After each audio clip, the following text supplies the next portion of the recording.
A Crystal Gayle já foi a queridinha da música country com seus longos cabelos que a tornaram famosa mundialmente. Ela vendeu 40 milhões de discos e dominou as paradas country e pop. Mas em 2022, algo aconteceu que chocou seus fãs. Mais de 50 mil pessoas assinaram petições implorando para que ela não fizesse isso. Ela havia anunciado planos que destruiriam para sempre sua característica mais icônica. Quando fotos recentes surgiram, mostrando sua transformação drástica, as pessoas não conseguiam acreditar no que viam. Aos 74 anos, Crystal está completamente diferente. O que ela fez consigo mesma vai te deixar sem palavras. Crystal Gayle nasceu como Brenda Gayle Webb em 9 de janeiro de 1951 em Paysville, Kentucky. A caçula de 8 irmãos em uma casa onde o dinheiro era sempre escasso e a preocupação parecia não ter fim. Seu pai, Melvin Webb, trabalhava longas horas nas minas de carvão. Quando ela ainda era criança, ele já lutava contra a pneumoconiose dos mineiros, uma doença que afetava os mineiros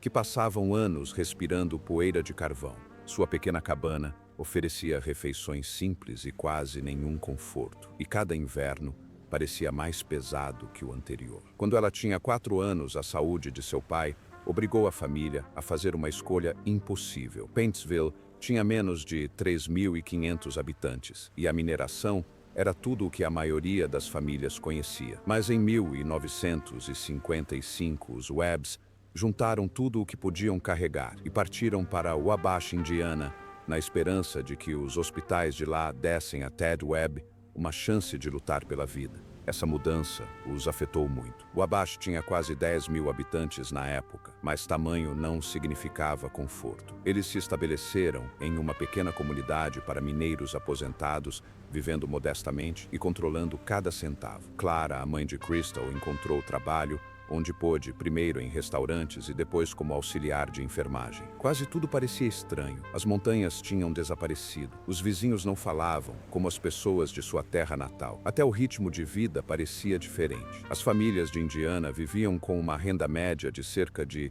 $3.000 americanos por ano, e eles mal conseguiam cobrir isso. Crystal tinha apenas 4 anos, mas mesmo tão jovem, sentia o peso no ar, a tensão na voz dos pais, o medo que os acompanhava após a mudança. Então tudo desmoronou em 1959. No dia 22 de fevereiro, seu pai faleceu com apenas 48 anos. Crystal tinha apenas 8. Sua morte abalou a casa de uma forma que ninguém conseguiu esconder. Crystal tornou-se repentinamente mãe solteira, criando 8 filhos e às vezes trabalhando em 2 empregos apenas para garantir o sustento da família. Crystal carregou sua dor em silêncio. Ela desenvolveu um hábito nervoso por causa do estresse, e um médico rigoroso disse para ela parar. De alguma forma, ela parou. Foi uma das primeiras vezes que ela aprendeu o que sua força de vontade podia fazer. Mais tarde, ela disse que sentiu que precisava amadurecer rápido, e qualquer pessoa que a visse durante aqueles anos podia ver como a perda a moldou. Ela raramente chorava, mas guardava tudo para si. Conforme foi crescendo, a música a impulsionou para frente. Em 1965, com apenas 14 anos, ela entrou para os Webbs, a banda em que seu irmão Melvin tocava. Ela cantava como backing vocal durante as férias escolares e os acompanhou até Nashville, onde as luzes brilhantes se misturavam com as longas noites e os estúdios apertados. Ela estava cercada pelo mundo que já havia acolhido sua irmã Loretta Lynn, e cada vez que subia ao palco sentia a sombra daquela fama. As críticas frequentemente as comparavam. E para uma garota, ainda descobrindo quem era, cada comparação doía um pouco mais. Mas essas experiências moldaram sua voz, moldaram também sua confiança, mesmo quando a dúvida parecia mais forte. Em 1969, ela terminou o ensino médio e se perguntou o que viria a seguir. A faculdade era uma opção. Mas a vida dela mudou quando o marido de Loretta, Ditto Lynn, ofereceu-lhe uma vaga como artista de abertura. A vida na estrada mostrou-lhe a verdade por trás do sonho musical. As viagens eram longas, o pagamento era baixo, a pressão era constante. Mesmo assim, cada show a aproximava um pouco mais do seu próprio caminho. Ela percebeu que o sucesso não era fácil e que a indústria não era moleza, mas continuou porque o palco parecia o único lugar a que pertencia. Naquele mesmo ano, ela teve que mudar de nome. A Decca Records já tinha Brenda Lee, então ela precisava de algo novo. Loretta teve a ideia de Crystal ao passar por uma placa da Crystal Hamburger e Gayle veio de seu nome do meio. Combinou perfeitamente com ela. Ela se tornou Crystal Gayle aos 18 anos. E logo seu primeiro single, I've Cried the Blues Right Out of My Eyes, foi lançado em agosto de 1970. Alcançou o 23º lugar na parada country da Billboard, marcando seu início discreto, porém oficial. Crystal continuou gravando. Músicas como Wrong Road Again mostraram o que ela era capaz de fazer, mas os críticos continuavam a chamá-la de irmãzinha da Loretta. Mesmo quando uma música alcançou o 6º lugar nas paradas country, as pessoas agiam como se ela estivesse apenas seguindo um caminho já trilhado por sua irmã. A Decca a pressionava para soar mais como Loretta, e toda vez que ela tentava algo diferente, eles a faziam retroceder. Isso a frustrava profundamente. Seu álbum de estreia, em 1974, vendeu menos de 100 mil cópias no primeiro ano. Não foi terrível, mas não o suficiente para um grande sucesso. Ela tinha apenas 2 singles no top 10 até então, e cada lançamento parecia uma batalha repetida à exaustão. Em 1972, ela chegou a gravar Me and the Song com Loretta. A música alcançou o 27º lugar na parada country, mas isso só piorou seus problemas de imagem. Pessoas influentes da indústria a rotularam como uma segunda versão de sua irmã. No final de 1972,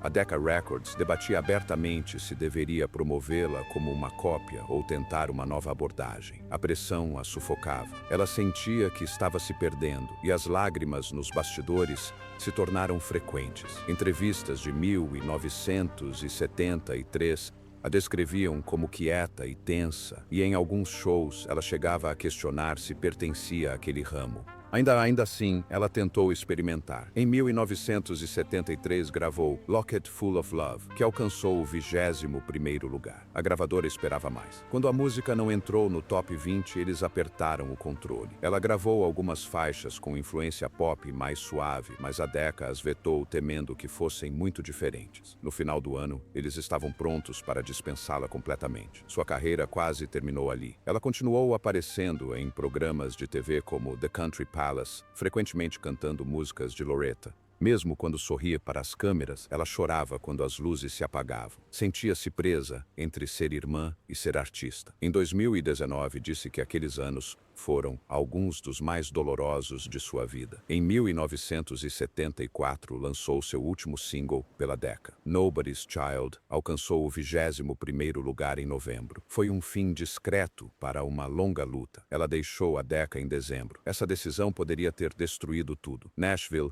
era conhecida por boicotar artistas que abandonavam gravadoras, mas ela saiu mesmo assim porque sabia que precisava. Crystal Gayle entrou para a United Artists em 1974 com uma esperança discreta. E imediatamente, Alan Reynolds viu algo em sua voz que outros não conseguiam enxergar. Eles trabalharam juntos moldando o som de seu álbum de sucesso Crystal em 1976. Quando o primeiro single, I'll Get Over You, chegou ao primeiro lugar em abril de 1976, tudo mudou. Foi a primeira vez que ela se desvencilhou da sombra de Loretta Lynn e as pessoas notaram. O som suave e com toques de jazz surpreendeu Nashville, já que nenhuma outra artista country feminina havia levado esse estilo ao topo das paradas. No final do ano, o álbum já o havia vendido mais de 500 mil cópias e a catapultou para um novo patamar. Os críticos ficaram atônitos. Num instante ela era a irmãzinha de Loretta e no outro, de repente, não era mais. O sucesso não apenas impulsionou sua carreira, como também mudou a forma como Nashville encarava a mistura de country e pop e abriu uma porta pela qual ela continuou a trilhar. As coisas aconteceram ainda mais rápido com We Must Believe in Magic em 1977. O álbum emplacou 4 singles no top 10, mas o mundo não parava de falar de uma música em particular. Don't It Make My Brown Eyes Blue foi lançado em outubro de 1977 e dominou as paradas country por 4 semanas consecutivas. Alcançou o 2º lugar na Billboard Hot 100, um feito quase inédito para artistas country na época. O som refinado chocou a indústria. Ela se tornou a primeira artista country feminina a vender mais de 1 milhão de cópias de um álbum. E em 1978, as vendas globais chegaram a 2,5 milhões. Mas nem todos estavam comemorando. Os puristas de Nashville ficaram furiosos. Alguns críticos chamaram a música de lixo pop. Os jornais estampavam manchetes dramáticas como "A música country morreu". A reação negativa aumentou ainda mais quando a canção recebeu uma indicação ao Grammy, pois agora fãs de country e pop disputavam sua atenção simultaneamente. Sua ascensão veio acompanhada de mais pressão do que qualquer um esperava. Mesmo que "We Must Believe in Magic" a tenha transformado em uma superestrela, as críticas persistiram. Algumas estações de rádio baniram suas músicas, alegando que ela havia abandonado suas raízes. O álbum ultrapassou 1 milhão de cópias vendidas mundialmente, mas os rumores sobre sua imagem e estilo a perseguiram de show em show. Em 1978, Ready for the Times to Get Better alcançou o primeiro lugar nas paradas, e ela se tornou a primeira artista country a estrelar seu próprio especial de concerto na HBO. Seu cabelo comprido, até o chão, também se tornou famoso, quase como uma marca registrada. E também deu aos tabloides algo para zombar. Mais tarde, ela admitiu que toda a atenção a exauriu. Durante uma turnê europeia, em 1978, ela forçou a voz até quase desmaiar. A fama parecia glamourosa, mas ela estava pagando o preço nos bastidores. Em 1978, ela atingiu um nível de fama que poucos artistas country alcançaram. Quando I Dream foi lançado em julho e a faixa título alcançou o 3º lugar na parada country e o 84º na parada pop, ela sentiu a mudança novamente. Em seguida, Talking in Your Sleep chegou ao 1º lugar na parada country e ao 18º lugar na parada pop antes do final do ano. Em dezembro de 1978, ela já havia vendido mais de 5 milhões de discos. A maioria dos cantores country nunca alcançava o público pop. Ela foi além. Aparições na TV, turnês pelo país, capas de revistas. Tudo isso se uniu até que as pessoas começaram a chamá-la de rainha do country crossover. Sua vitória no Grammy em fevereiro de 1978, na 20ª cerimônia anual, deveria ter sido o momento perfeito. Ela levou para casa o prêmio de melhor performance vocal feminina country por Don't It Make My Brown Eyes Blue. A música já havia passado 3 semanas em 1º lugar nas paradas country e alcançado o 2º lugar nas paradas pop. Ela se tornou a primeira mulher a impulsionar um sucesso crossover tão alto. Mas então seu vestido e seu cabelo se emaranharam enquanto ela aceitava o prêmio. Milhões de pessoas assistiram ao vivo na CBS a sua luta para se libertar. O episódio se tornou um dos acidentes de figurino mais comentados da história do Grammy. Ela riu disso depois, mas naquele momento, ela só precisava sorrir e continuar. Em janeiro de 1979, ela emplacou outro sucesso número 1 com Why Have You Left the One You Left Me For? A música permaneceu no topo das paradas por 2 semanas. E em novembro de 1979, ela apresentou seu próprio especial no horário nobre da NBC chamado Crystal. Mais de 15 milhões de pessoas assistiram, um número enorme para um programa de música country naquela época. Dolly Parton e Kenny Rogers apareceram como convidados, aumentando ainda mais a expectativa. Enquanto isso, nos bastidores, a tensão crescia à medida que se espalhavam relatos sobre suas exigentes configurações de palco e comandos de iluminação. O show, no entanto, a elevou ainda mais aos olhos do público, mesmo que as histórias dos bastidores sugerissem um estresse crescente ao seu redor. Então veio o dueto, que quase não aconteceu. Em 1982, ela gravou You and I com Eddie Rabbitt para seu álbum True Love. A canção se tornou um clássico em casamentos, alcançando o topo das paradas country e adult contemporary. A música permaneceu em 1º lugar na parada country por 4 semanas e liderou a parada adulta contemporânea por 6 semanas. Mas durante a gravação, ela e Rabbitt discutiram sobre a mixagem vocal. Ele queria mais da sua voz no refrão, enquanto ela queria equilíbrio. As discussões ficaram tão acaloradas que o produtor teve que intervir mais de uma vez para que a sessão pudesse continuar. De alguma forma, a tensão se transformou em harmonia quando a música finalmente foi lançada, e se tornou uma das canções românticas mais marcantes da década. Suas vitórias no CMA em 1977 e 1978 criaram um tipo diferente de pressão. Ganhar o prêmio de vocalista feminina do ano 2 vezes seguidas foi uma grande conquista, mas também gerou tensões em casa. Em uma entrevista à Rolling Stone, em 1980, ela admitiu que seu sucesso criou um certo distanciamento entre ela e Loretta Lynn. Elas se amavam profundamente, mas a rapidez com que Crystal ascendeu ao estrelato mudou a atmosfera entre elas. Ela se sentia orgulhosa e culpada ao mesmo tempo, e isso a fez lembrar que a fama afeta mais do que apenas a pessoa que ergue o troféu. Seu mundo continuou a se expandir. Em 1981, ela se juntou a Tom Waits para a trilha sonora de One from the Heart. Trabalhou nela de outubro de 1980 a setembro de 1981, gravando canções que carregavam a aspereza característica de Waits, misturada com sua voz suave. Francis Ford Coppola havia considerado Bette Midler inicialmente, mas a agenda não permitiu. Waits disse que escolheu Crystal depois de ouvi-la cantar Cry Me a River no rádio. A trilha sonora recebeu uma indicação ao Globo de Ouro e até mesmo uma indicação ao Oscar de melhor trilha sonora original. Era algo incomum, onírico e por vezes estranho, mas as pessoas ainda falam sobre isso porque o contraste entre as suas vozes criou algo inesquecível. Depois veio Cage the Songbird em 1983. O álbum alcançou o 5º lugar na parada de álbuns country da Billboard e rendeu-lhe mais sucessos, incluindo The Sound of Goodbye e Turning Away. A faixa título tinha um tom mais sombrio. Os ouvintes sentiram isso imediatamente. A letra insinuava exaustão e pressão, e muitos acreditavam que refletia a sua vida na estrada e o esforço de tentar equilibrar o casamento com as constantes digressões. Tornou-se um de seus trabalhos mais pessoais, revelando uma mágoa silenciosa por trás de sua imagem suave. Em 1985, ela retornou a Hollywood com o filme Tough Guys,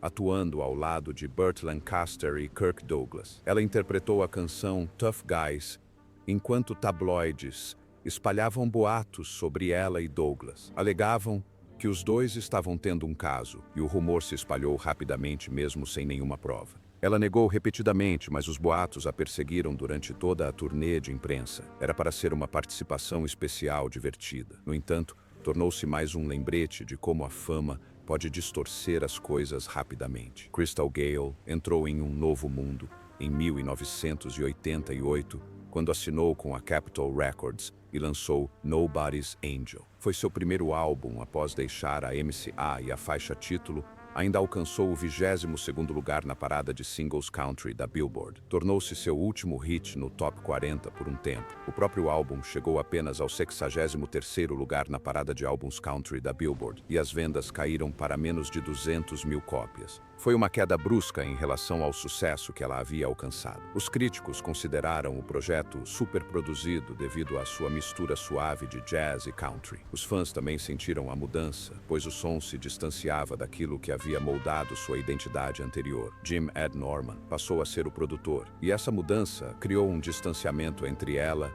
e seu público de longa data. Era palpável que a indústria estava mudando ao seu redor e que ela estava tentando reencontrar seu lugar, enquanto os gostos da música country se direcionavam para novos rumos. 2 anos depois, ela encontrou um breve lampejo de sucesso quando sua versão de Ain't No Sunshine entrou para a trilha sonora de 310 Toyuma em 1990. A música alcançou o 41º lugar na parada de música adulta contemporânea e por um momento pareceu que ela havia voltado aos holofotes. Ainda assim, o lançamento trouxe tensão nos bastidores. Questionamentos da equipe criativa cercaram a gravação e a atenção gerada trouxe mais estresse do que alegria. Isso mostrou como havia se tornado difícil equilibrar sua trajetória com as exigências de uma indústria em constante evolução. Em 1991, ela assinou com a Warner Bros. E lançou Ain't Going to Worry. A música I Don't Want to Lose Your Love alcançou o 26º lugar na parada country, mas a pressão sobre ela continuou a crescer. As questões políticas da gravadora dificultavam as turnês. Ela teve que viajar com artistas menos conhecidos e a energia de seus shows mudou. Então,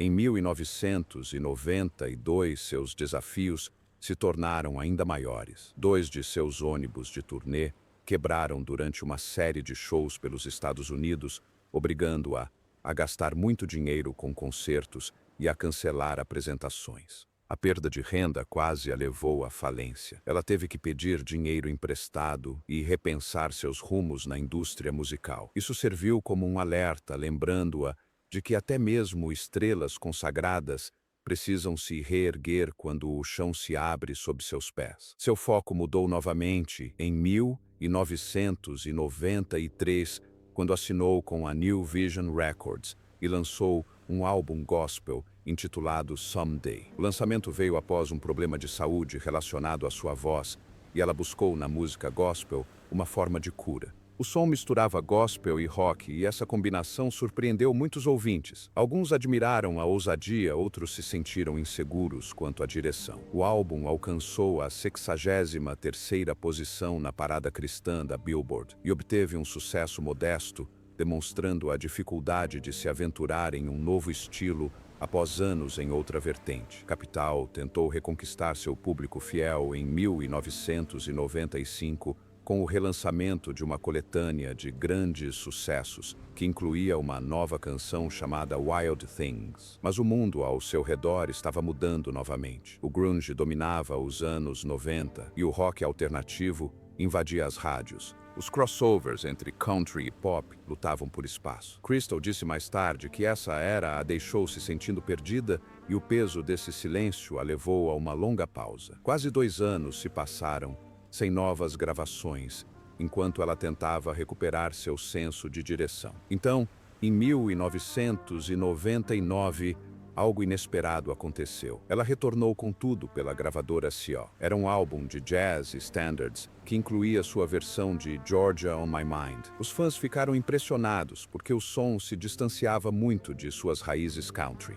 A surpresa se transformou em algo significativo, pois o álbum alcançou o 12º lugar na parada de álbuns de jazz. Os críticos elogiaram seu domínio impecável e sua capacidade de transformar clássicos em momentos inovadores. Isso mostrou que a reinvenção ainda era possível, mesmo após décadas sob os holofotes. Sua carreira atingiu um belo marco em 2000, quando ela finalmente se tornou membro do Grand Ole Opry. Ela apresentou Brown Eyes Blue em sua cerimônia de posse, e o momento pareceu uma ponte entre sua longa trajetória e a honra que ela tanto esperava. A noite foi emocionante e inesquecível, mesmo com a complexa tensão familiar que a cercava na época. Sua voz transmitia uma sensação de conquista. Em 2003, ela lançou All the Way, um álbum produzido com a ajuda de seu filho Christos. O álbum incluía um cover de Ribbon of Darkness, que alcançou a 55ª posição nas paradas country. O projeto misturava canções novas e clássicos conhecidos, demonstrando sua sólida versatilidade musical. Mas em 2005, ela enfrentou outro desafio ao se submeter a uma cirurgia na garganta. Ela teve que cancelar vários shows e passar meses se recuperando. Ela compartilhou partes de sua luta com seus fãs e essa honestidade os aproximou ainda mais. O revés lembrou a todos que uma voz, mesmo uma lendária, é um dom frágil. Ela seguiu em frente. Em 2006, juntou-se a Emmylou Harris na turnê beneficente Red Hot and Blue AIDS Benefit Tour. Juntas, elas interpretaram clássicos de Cole Porter e ajudaram a arrecadar mais de $1 milhão para causas relacionadas ao HIV e à AIDS. Um pequeno vídeo online da turnê gerou comentários inesperados sobre sua aparência, e as pessoas discutiram mais sobre seu penteado do que sobre sua performance. Foi estranho e injusto. Mesmo assim, ela manteve o foco na causa. O barulho diminuiu, mas o impacto da arrecadação de fundos permaneceu. Ela alcançou outro capítulo emocionante em 2019 com o álbum You Don't Know Me. O álbum homenageou a compositora Cindy Walker e seu neto Elijah participou do projeto. O álbum chegou ao 10º lugar na parada de álbuns de bluegrass. Durante a gravação de Miss Molly, ela sentiu as lembranças de seu pai ressurgirem. Isso tornou as sessões intensas e terapêuticas ao mesmo tempo. A fusão entre família e música completou o ciclo da sua história. Sua vida pessoal também teve seus próprios desafios. Ela se casou com Bill Gatssimos em 1971 e juntos construíram um longo casamento que misturou sucesso público com desafios privados. Nos anos 80, a tensão das batalhas judiciais e a pressão da carreira os afetaram. Mesmo assim, conseguiram proteger seus filhos, Catherine e Christos, das câmeras e das fofocas. Viviam uma vida familiar tranquila, longe dos holofotes. Era uma vida dupla, que exigia força e confiança. A dor se aprofundou em outubro de 2022, quando sua irmã Loretta Lynn faleceu aos 90 anos. Crystal interrompeu suas turnês por meses. Ela falou abertamente sobre como Loretta a moldou, a inspirou e às vezes a ofuscou. O luto foi pesado e lento. Sua homenagem capturou o que ela sentia. O mundo perdeu uma lenda. Nós perdemos uma irmã. Te amo, Loretta. E essas palavras permaneceram com seu público. Ao longo de todos esses anos, as pessoas sussurravam sobre suas lutas e tentavam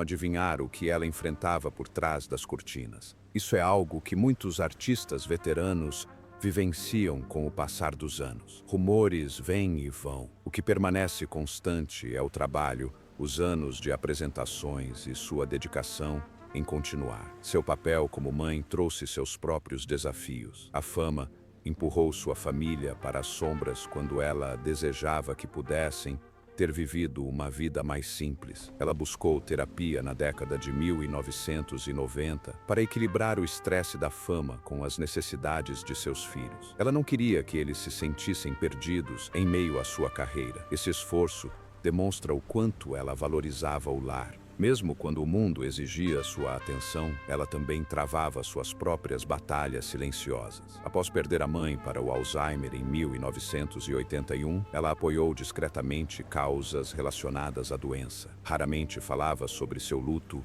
ou sua saúde mental. No entanto, amigos próximos disseram que ela teve períodos de dúvida e solidão. Ela continuou se apresentando e se dedicando mesmo quando se sentia vazia por dentro. Essa força moldou seu legado tanto quanto sua música. Sua voz enfrentou novos desafios nos últimos anos. Em 2019, os médicos diagnosticaram-na com disfonia espasmódica, uma condição que dificultava o controle de suas cordas vocais. O problema a obrigou a proteger cuidadosamente sua voz durante os shows. Aos 74 anos, ela ainda se apresenta, ela ainda sobe ao palco com a mesma graça de décadas atrás. Mas ela também carrega o peso de uma carreira que exigiu tudo dela. Mesmo com mais de 40 milhões de discos vendidos e um patrimônio líquido de cerca de 10 milhões de dólares, ela sabe com que frequência jovens artistas assinam contratos que não os protegem. Ela já falou sobre como Nashville pode ser implacável e como é importante que novos músicos entendam seus direitos. Seus primeiros contratos lhe ensinaram lições que ela nunca esqueceu. Em 2022, ela também surpreendeu a todos ao dizer que às vezes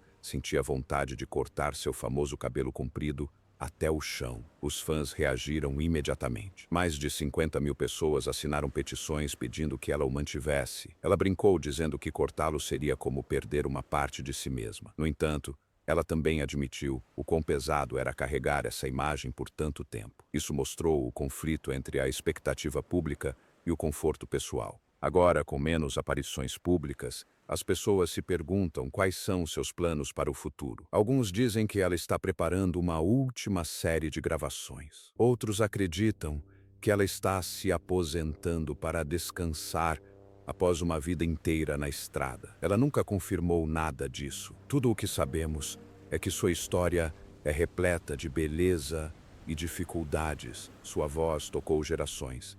Sua força silenciosa a sustentou em meio às tempestades. E seu legado continua inspirando artistas mais jovens que veem nela um caminho de coragem, reinvenção e paixão.